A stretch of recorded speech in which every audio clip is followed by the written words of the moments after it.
Startup Tales is on the theme Know Thy Customer. So we're all talking about growing, we're talking about hustling, we spoke about selling, but it's very key to understand the customer inside, as we just heard from the panel here. And the two entrepreneurs coming on and sharing the story for this are Anand Jain from WizRocket. So Anand is currently the co-founder of WizRocket Technologies. Previously, he was Mr.'s boss and the CTO co-founder of Burp.com, which got acquired by Network 18. Before that, Anand spent some time working with a few companies in the US, including Motorola, AT&T, and he's a self-taught technologist. And then we've got Kulin Shah from Wizburg, who's at Now Entrepreneur on Twitter, who was earlier a VC and now he's changed sides and become an entrepreneur. We'd love to hear more about that. And he's been managing investments in his previous avatar and has played roles in marketing. Currently he heads content, alliances, operations, and finance. So if I could have Anand and Kulin in that order come on the stage and share your stories for about 10 minutes each, and then we can do a Q&A session. Come on guys, can we see some good energy? And as you know, you can speak from behind the podium. Oh, I can't, huh? Yeah, because okay. You know, we have to face the balls. All right. Okay, no, just kidding. Please go ahead. Hi everyone.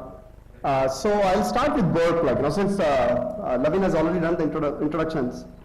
So in Burp, Burp started in 2006, and in 2009 it got acquired by Network 18. In the 3 years of the Burp journey, we had some awesome talent, so great people, working with us. But in the 3 years, we never had a product manager. Our product managers at Burp were actually our customers, our users. And a lot of ideas for product features, etc., came from those users. For example, so we had a panel, so I'll step back, we had a panel of users who would reach out to, whenever we had a new feature to launch, or get their feedback in case we wanted to get an opinion from them. One of the ideas that they told us was having maps, put maps, we want to look up directions on Burp, and we want to use maps for that. And we thought, not a great idea, India mein kaun direction puchta hai, kaun direction dikhta hai map mein, everyone asks, the local pan wala, right? So reluctantly, after 2 years, feature requests, we put up the maps, and it was a phenomenal success. Even the idea for certificates, came from users, the users said, hey, when we go eat out at restaurants, there is some way we want to tell them, the restaurants, hey, this is, a site that we go to, to make choices. And there is no way I can tell the site owner, the restaurant owner. So imagine Sukh Sagar, and you going there. And there's no way for you to tell Sukh Sagar, hey, there's a site called Burp. And again, I'm talking about the year 2006, 7. There was no Twitter, Facebook back then. It was very hard. And then, we got this idea of, sending out certificates. We said, hey, buy the users, for the users. So let's, find out the top, 1,000 restaurants in Mumbai. And I think Mumbai, Delhi, and Bangalore, and then send out certificates. So again, if you know your users, you will get a lot of ideas from them. If you listen to the customers, it's not just whatever you want to do, it's also what your users want the product to do. Listen to them, you'll get a lot of ideas. So after Burp acquisition, to Network 18, we ended up me and my boss, we ended up owning a whole bunch of properties, and those properties were firstpost.com, moneycontrol.com. Obviously we had Burp there, we also had Ask Me, and we were always curious, hey, do these money control users, do they always just look at money control day in and day out? They always look at stock quotes, is there something else they want to do? Maybe around lunchtime we could push them to Burp, and then they could find eating out options. Or if there's a breaking story, on First Post, can we somehow, send the users to First Post? And obviously we can cross-pollinate, right? And from there, we started this idea of finding out where all does, an online user go. And this concept, hey, around lunch, if you've ever been to Burp on money control, apart from the stock news, etc., you'll also see this lunch recommendations show up.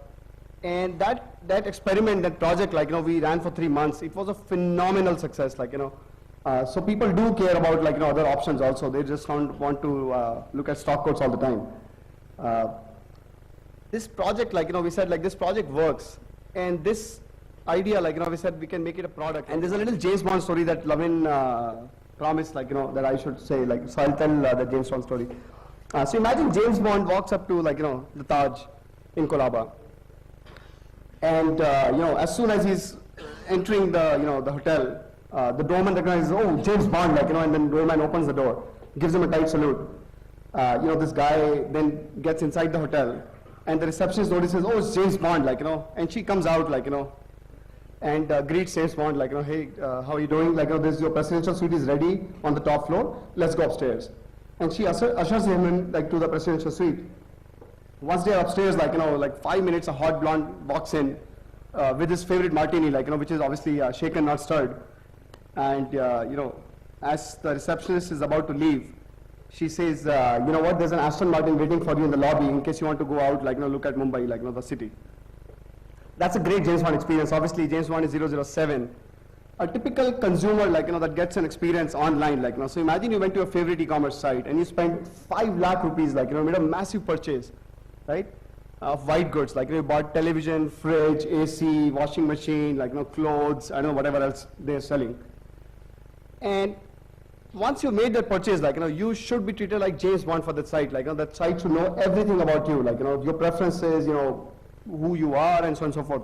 But try making a phone call back to the company, like, try calling up, like, that e-commerce store and saying, hey, there was a defect in my washing machine that I bought, like, I do not know how to operate the remote of my TV. And, you're put on to some, like, call center agent who doesn't know you from the Adam, like, and who'll just, press 1 for English and 2 for Hindi, and, it's all chaotic out there. So surprisingly, like, this particular thing has been perfected by offline stores. If you walk into a Vijay Sales here in Mumbai, like, and you spend 5 lakh rupees with them, this store manager will keep calling you every month, like, sir, like, is the remote working? It's like, do you want to buy more TVs? I'll give you 20% off. Like, shall I send a car to your home to you so you can buy more washing machines or whatever, right?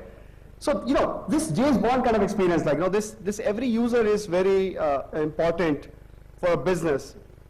Whether he's transacting, whether they've, like, the user has made, like, a massive amount of purchase, or whether they've not purchased, like, so maybe I go to book my show, look at the ticket timings, and then I go stand in a queue, like, to go buy my tickets.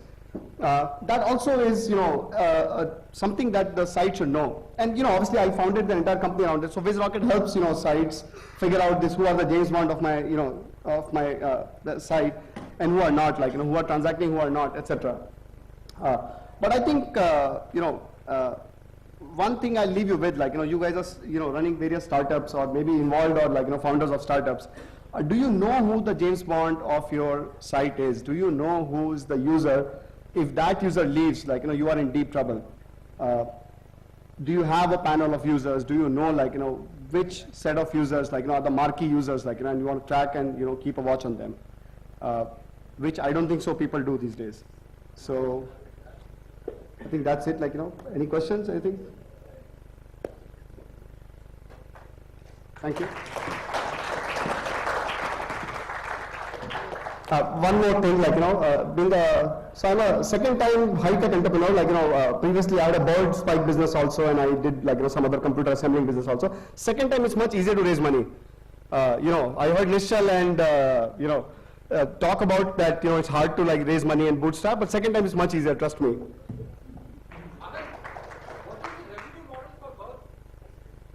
Yeah, I moved 6 years here now.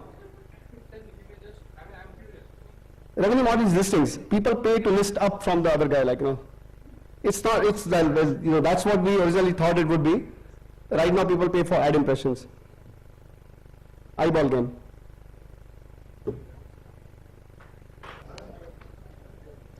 Hi guys, I'm Kulin Shah. Like Lavin introduced, I'm the co-founder of Wishbug.com. And a lot of things I'll be talking about Wishbug. So to first tell you what Wishbug is all about. The journey started in 2011, and we faced a lot of we scrapped our code 5 times. We've revisited our UI, I think around four and a half times. Yeah, I did why the half time, but so we've had like lot of learnings from our users, and but you know, a disclaimer out here. You know, this whole session about knowing your customer is it's a very personalized experience. You know, every product has their own learnings, but there are some things that you know we learned on the way, which I think might be helpful to certain kind of products out here.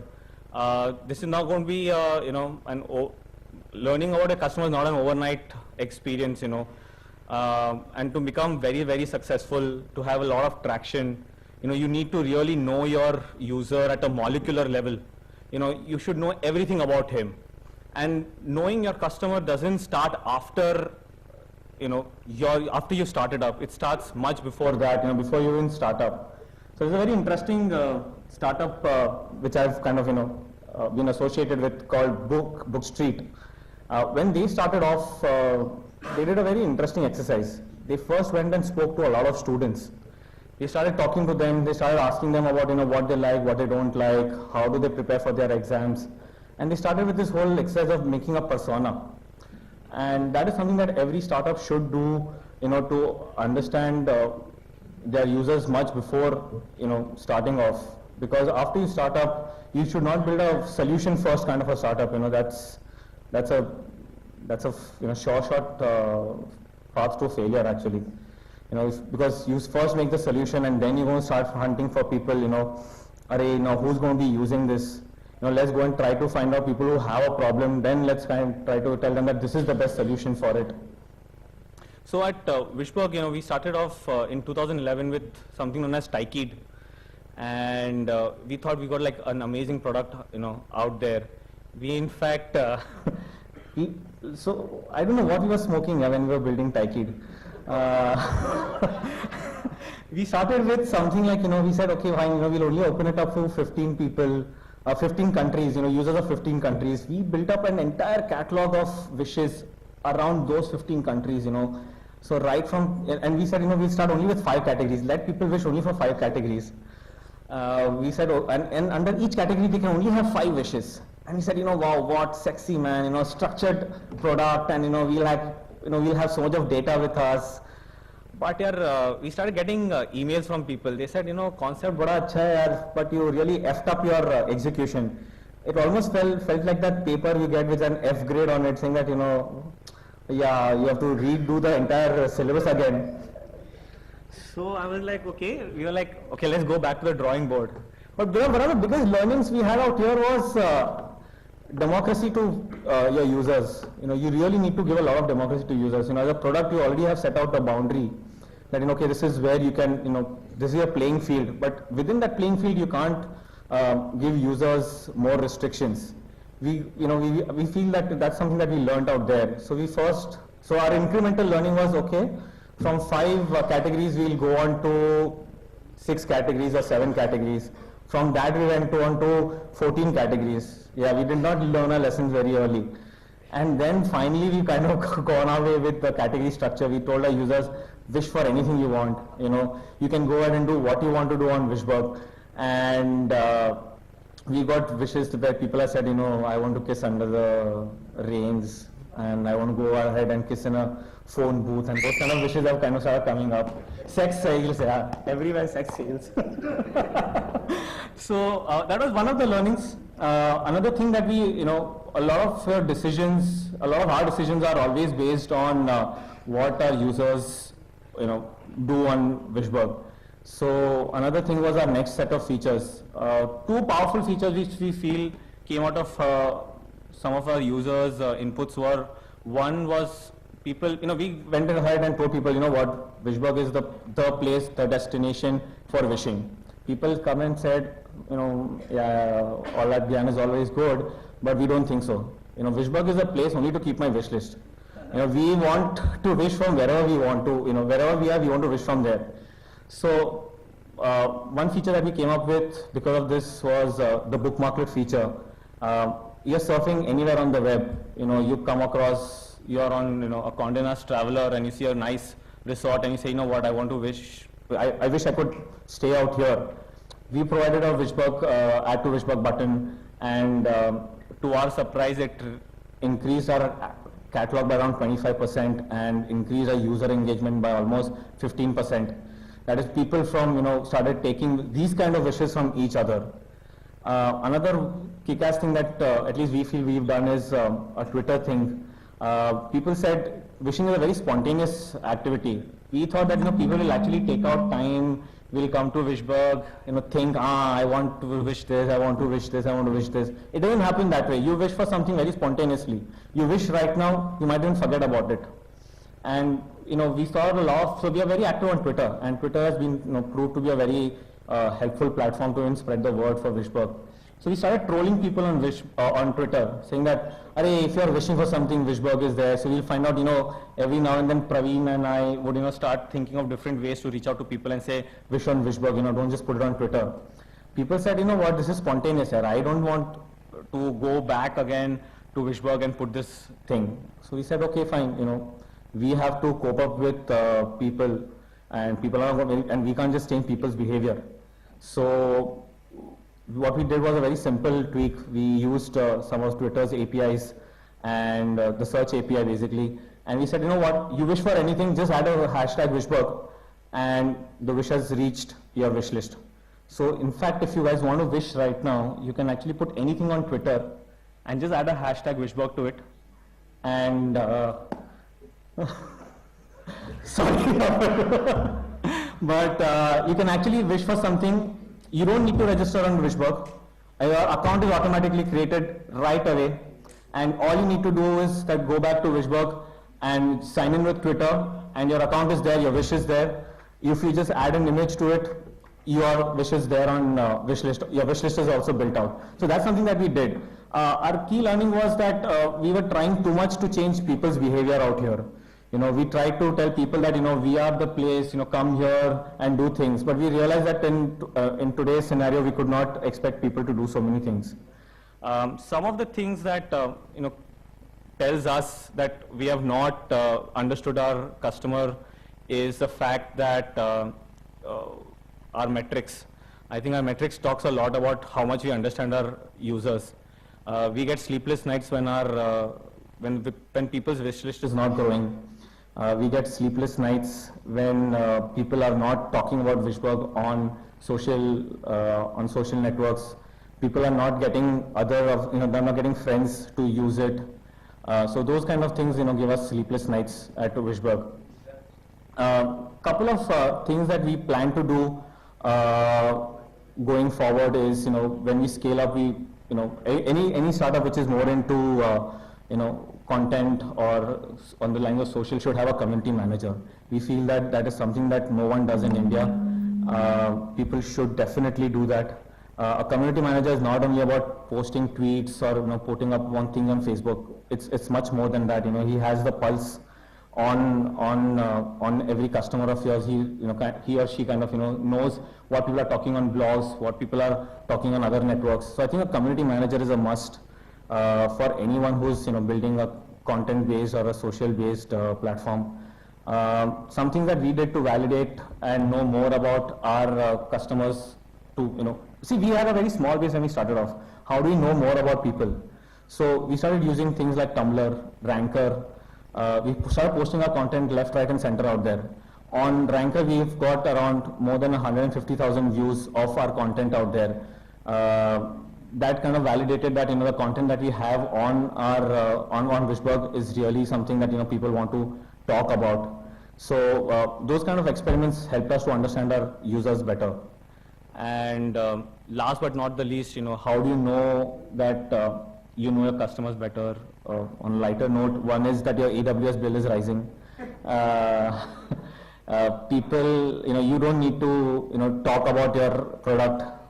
We have Nabomita Mazumdar, who keeps talking about Twitter. She's almost like a salesperson, a marketing person of Wishbug. And thank you so much, Nabomita. And VCs probably start reaching out to you saying that, yeah, people love you, we also love you, yeah. So, let's do something together. I think those are things that tell you that, you know your customers well. Thanks. You want to ask questions? So we'll take Hardik and then two. More questions? Three? This side, any questions? Four. So we'll take four questions.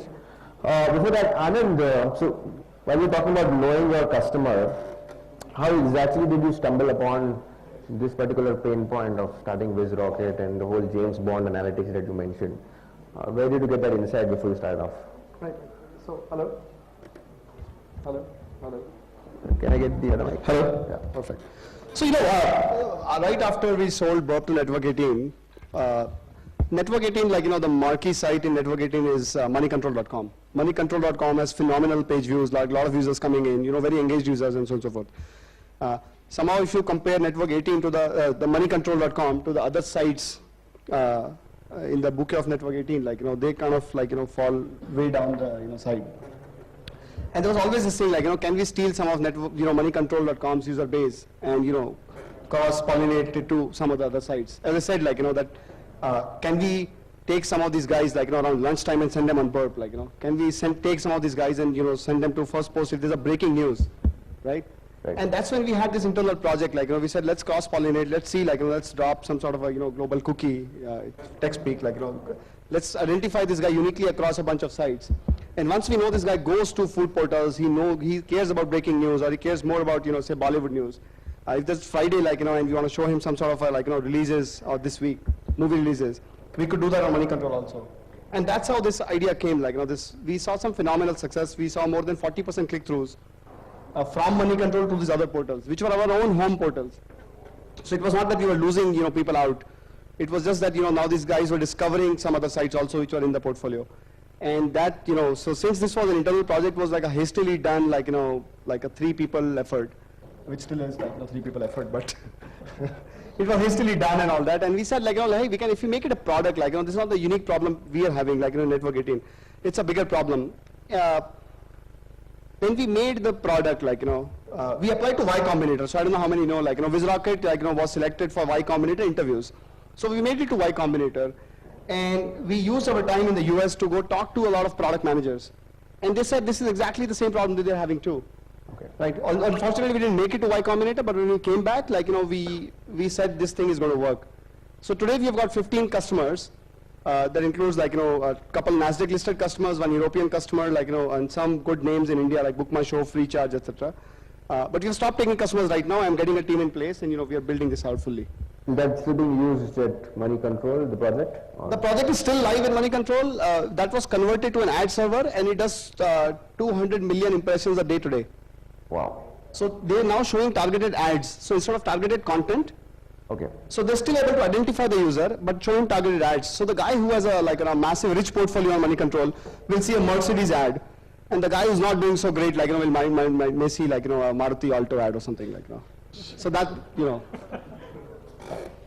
So Kulin, so you were a VC before you turned into an entrepreneur. I'm sure you would be asking people questions about, what's your TAM and what's your customer, what's the benefit, what's the pain.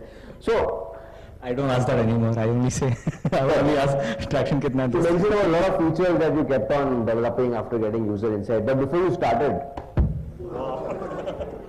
you got to ask the question. So before you started, how did you identify this gap or this pain or this benefit that was missing? So we spoke to a lot of people who, so the initial idea with Wishberg was that, if you know what people want, you can actually give more contextual messages to them. We have, in some ways moved from there where we just want to provide a nice place to for people to wish. But initially, yes, we spoke to a lot of people and said that, if you knew, if people knew what you want, you would be spared of everything that is spammy. Okay, you want to go to Singapore. Why the sorry for the language, but why the hell would you want to, see something about US, Mauritius, Hawaii and all that? You want to go to Singapore, we'll give you something for Singapore. Okay, so that's something that people really liked. They said, okay, fine, I can actually put up my wishes out there. As Wishberg, we would, take out intents out of wishes. Okay, and if you really want to go to some place, can we help you to fulfill that wish? So I think we've come halfway across out there. And now we're kind of talking to people to find out how do we, help you fulfill your wishes. What's the best way that we should reach out to you to fulfill your wishes. So we keep talking to a lot of users all the time. And before any feature that goes live, we have a group of people whom we kind of, give an early access to. And the team also, always thinks like a user more than, a team of Wishbug. We always think of ourselves as a user of Wishbug, and we kind of ideate and conceptualize features, if that answers your question. Sure. One more question before I open it to the audience, slightly off the topic for Anand. So we saw the meme which has got like this burp mafia. So just to set the context, a lot of the founding team of Burp that Anand co-founded are actually entrepreneurs of high growth startups in Bombay, and they're called as a Burp mafia, Nishchal being one of them. Avlesh, Nishchal, and a bunch of people. So what were you going through when you actually were hiring? Sort of off topic for this one, but when you were hiring, what kind of traits were you looking at, and what kind of a culture setting were you doing that it actually ended up becoming the mafia in this way? So, hiring, when you get the initial team in place, for your startup, the first 5, 10, 15 people, the kind of people you're getting is very important, If it's like a 3,500, people organization, it's a different ballgame because you have HR policies and you have managers and line managers and I don't know what else. For a startup, the first 15 people, you end up doing everything. So one, we were looking for people with entrepreneurial mindset, have they taken some sort of an initiative in the past? Have they done some sort of a thing in the past where they had to step outside their comfort zone? One. Two, although coding skills or engineering skills are very important, we never placed any premium on this is IIT, but whether you're from IIT or you're not, it doesn't matter really. What matters is problem solving skills. So if I give you a problem, and these are not all computer science problems, this could be any problem, how many number of movie tickets are sold in Mumbai, deduce it for me. We'd work with this person, so when we got a guy to interview, we would spend about 5 to 6 hours, interviewing the person. And it was not a one-to-one interview, it would be a 3 teams, 3 people, 2 different teams would show up, would ask different kinds of questions and work with the guy, work with the candidate to arrive at an answer. So these are the questions that we don't have an answer either, for. We don't know the answers. But we just work along with the candidate, let's try to figure out, let's try to come to an answer. And that somehow shows how much camaraderie can there be in the team, when this guy finally shows up. Second, third, I am not looking for, Albert Einstein to join my team, I don't want people who are super, super smart but can't work with a team. I'd rather take an average guy, who works great in a team. We are not, looking for Sachin Tendulkar in the team, who will come and save us from the match. What we're looking for are soccer players, who will pass the ball along. So every time you get the ball, you have to pass it, it's not about, thank you. It's not about, it's not about, Arey Sachin aa yaar, please century maar le, please save us, it's not about that, no one is a superstar in a team, it's a team effort. Unfortunately, very few startups fail to realize that, a lot of them look for this one star candidate, this high pedigree candidate, which, you'll never find. Great. We'll take questions from the audience. The mic is there. Yeah, why don't you start? Yeah, hi. My question is to Kulin for Wishbug. How do you plan to monetize when a lot of people are putting up these wishes online? Will you invest if I give you the answer? No. So there are a lot of ways, we could monetize this. Some of the immediate ways would be, creating a marketplace, wherein people could where the supplier guys could actually create a Wishbug profile. So give you an example. You've heard of Uber? Yeah. Okay. So Uber Bangalore had done campaign with us, a contest with us, where they said, we'll create a Uber profile on Wishbug, and we ran a contest for them where we said, all the Bangalore guys tell us where do you want to go in Bangalore. Okay, create your Bangalore local wish list, and Uber will then give you 8 free rides and take you to 8 of these places to fulfill your wishes. So we've been doing these kind of small experiments, in small pockets. We do keep doing these kind of experiments. So yeah, one of these things could actually work for us. Yeah. So marketplace is one thing. We recently did a small experiment with an AdWord model, where we could crowdsource advertising links from people or from suppliers and show it at a relevant on relevant wishes. So we are doing these experiments, we are collecting results. We don't have a clear answer right now, to be very frank, but one of these could be one of the ways we could monetize going forward.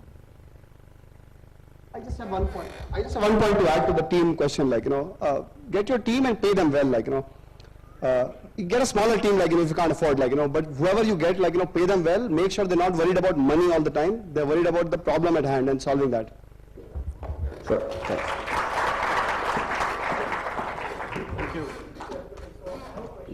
Just switch the mic on. Can you switch the mic on? Is it better? Yeah. So have you considered partnering with ad networks? There are a lot of ad networks now, so, giving them more information, and kind of monetizing that channel? So, that would happen at a very large scale, where we become relevant for those guys.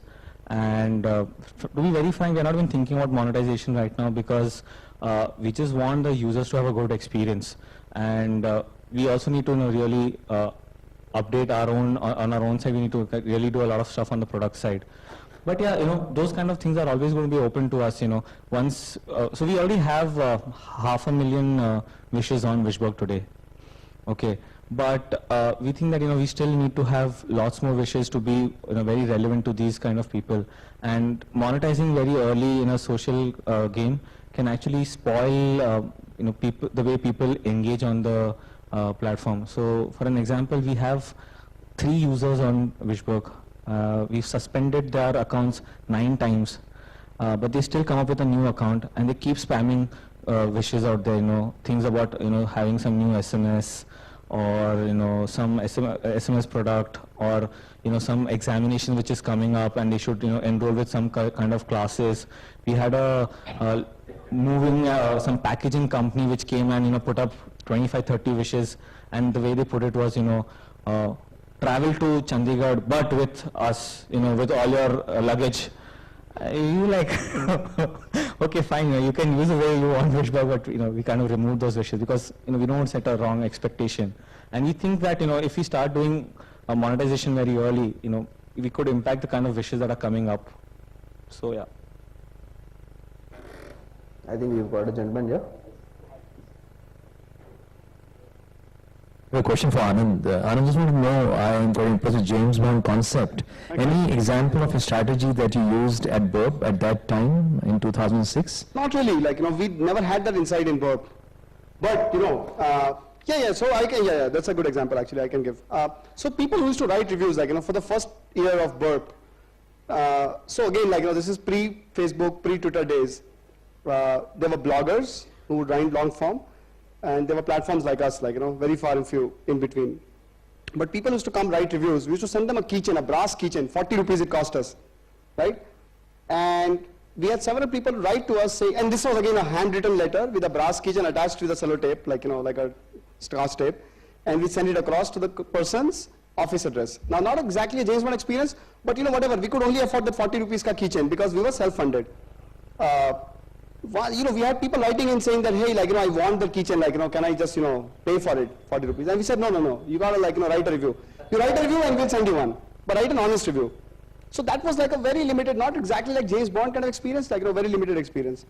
But all the inward customer inquiries, user inquiries, user flags, basically saying that spam, review or a dupe review, would be answered by me or my other co-founder personally. So a lot of these guys in the team also answered questions.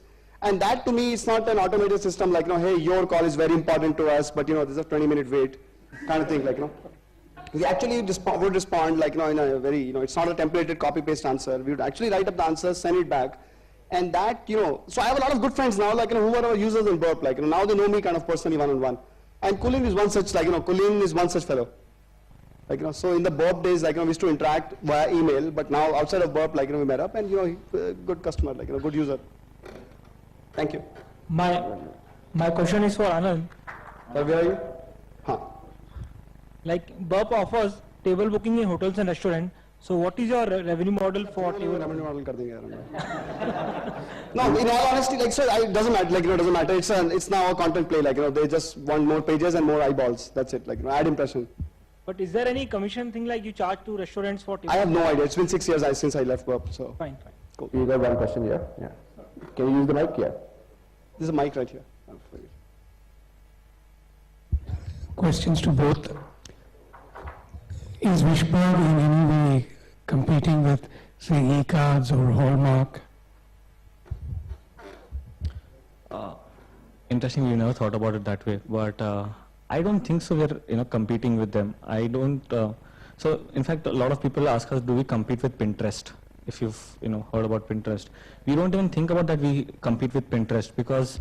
So for example, eCards and Hallmark, to the best of my knowledge, they are more in the segment where people can send out gifts to them. We are a much bigger play. We could probably encompass that as a feature, which we already have today. So for example, we have something known as registry and custom lists.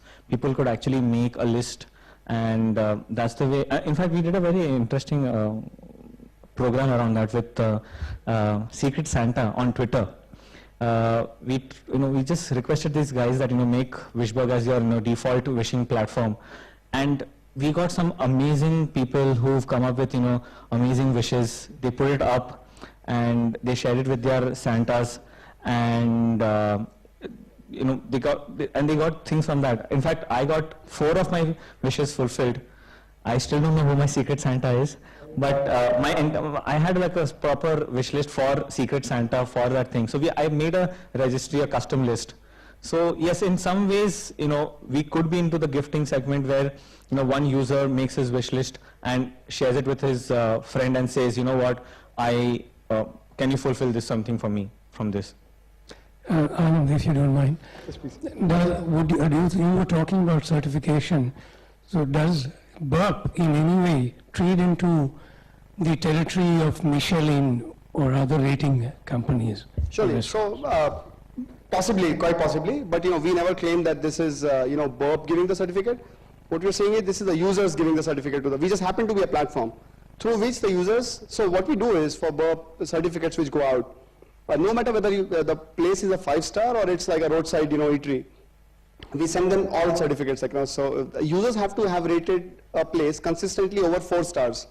So we take all those places for an entire year, we make a collection of that and we send out certificates.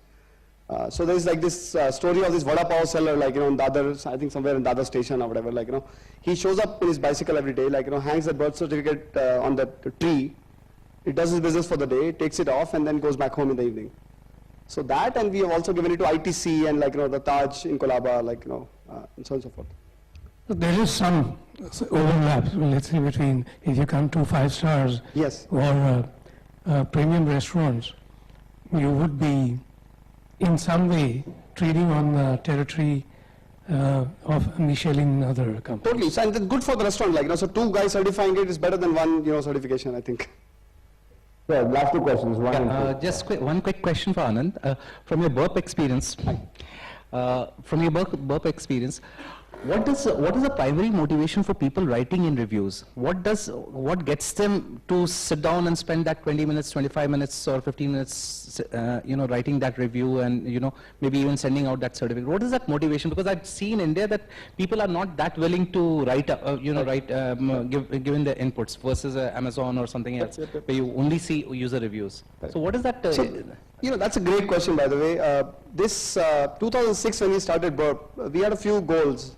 One, we will not have frivolous reviews, we will not have this sucks as a review because it doesn't tell me anything, Maybe it did for this guy, but you have to put it in context. So you have to say hey, the waiter was lousy or service, AC didn't work and so on and so forth.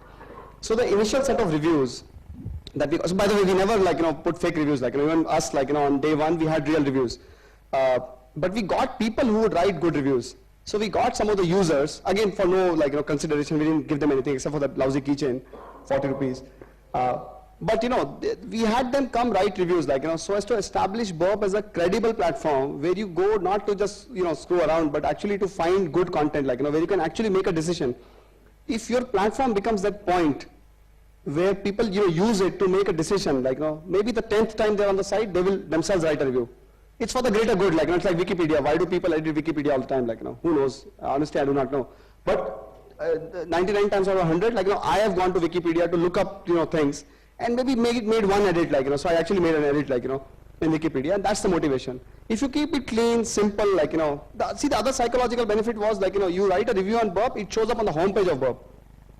There's zero moderation. Now, you think that would be pretty stupid in 2006 to do that, like, there has to be a moderation, community manager to approve it and all that. We didn't have any, and we didn't have problem for 3 years, like, no problem at all. Once in a while, we'd have that, the travel operator, like, show up and say, hey, go to Nasik, like, use my bus. Okay, we'll take it off, like, So we had this community empowering thing also, where people would vote a review off, like, they'd flag it for spam or dupe or prohibited or, slanderous or whatever. They could flag it and 5 automatic roads would take it out. Then we'd review it and then put it back in if it's not, because the restaurant guy could also be doing this. So we'd put it back in. Yeah. So, you learn this over a period of time. But yeah. So you keep it simple, keep it good, and then other people will also want to contribute in a nicer way, like, they'll write a full nice review here versus this one-liner. I hope I answered that question. Yeah. Surely. Sorry, question for Kulin. Do you see Wishberg as an extended arm of probably NGOs or something like that, helping people fulfill wishes? Absolutely, why not? So the reason we never started with that is because we didn't want to be only categorized as, like a Make My Wish Foundation, because we wanted to collect all kind of wishes. But we are not close to the option. In fact, we have been reached out by a couple of NGO startups who said that, can we create a profile for, some kids, who actually want things like, books, or who want stationery, who want things like clothes. Can we create those kind of profiles? We said we are more than happy to do it. And, so Wishberg is basically that one platform which you can use for many things. And the way people want to use it, they can use it. So we are not close to any kind of, opportunities. And you plan to do some fulfillment? We can only help in the fulfillment part of it by, sending out probably emails to our user base, or, help people to kind of, crack how they can get more people to kind of see their wish list on Wishberg, or, help them to distribute their wish list. But fulfillment right now, I don't think so. Good, I think on that note, okay, one more question.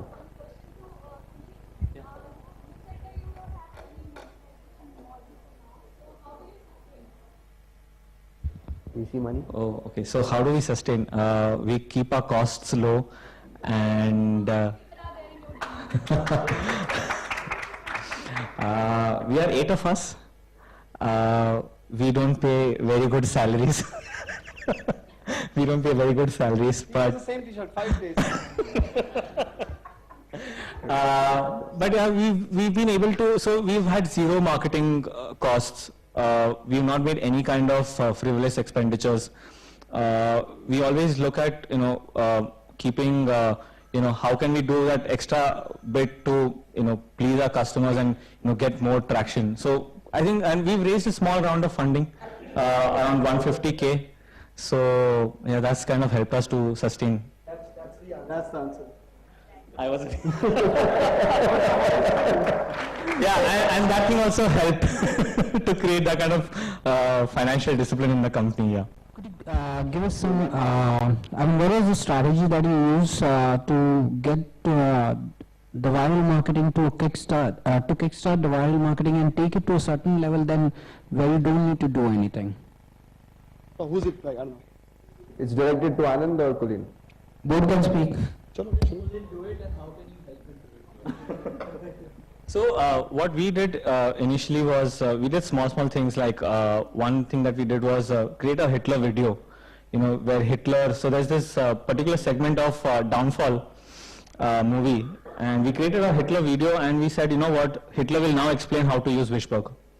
Okay, and that went viral, yeah. We got like in 3 or 4 days, I know the numbers are not very high, considering Gangnam Style and all those numbers, but yeah, we got some decent 6,000-7,000 people, seeing that video, signing up as soon as they, saw that video. So that kind of helped us.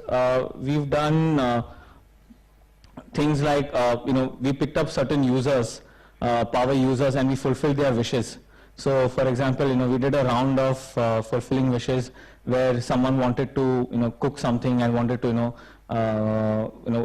get some recipe book. We kind of, helped do that. And so whatever, we looked at those kind of wishes which are very, small in terms of financial amount, but had a very big emotional gratification. So I think those kind of things kind of helped us to spread the word. Hi. So, for Burp, again, we had zero marketing dollars. We didn't have, money to do any marketing. We didn't have a marketing guy in-house either. One of the things is, if you build a good product, users will come. There's a lot of gimmick around, viral marketing and let's do this, little gimmick and, this little spoof and all that so forth, right? Again, to put it in context, Burp was started in 2006. 2006, 7, there was no Facebook, Twitter. All you had was a bunch of blogs and bloggers. And, you can't just share a link on Twitter these days and then it just spreads because everyone retweets it. It was very hard to do it. So we believed in this mantra of making a very good user experience product and get the users, to speak up. So as Minister said, the best marketing is the user speaking about the product, we got that going for us. We got some marquee names, we talked to bloggers and we said this is going to be a much larger platform. So you already have a food blog. If you just cross-post an entry, if you just take that food, entry that you just, experience about a meal that you just had and you put it on Burp also, then we'll reach a wider audience. And soon they stopped writing on their blogs and they started only writing on Burp.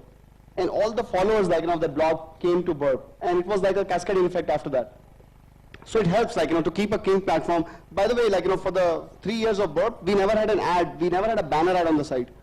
So we're that fanatical, of keeping the content, keeping the site super clean, super fast. Great, thank you. Thanks a lot, Anand, and thanks a lot, Kulin. Big round of applause, ladies and gentlemen.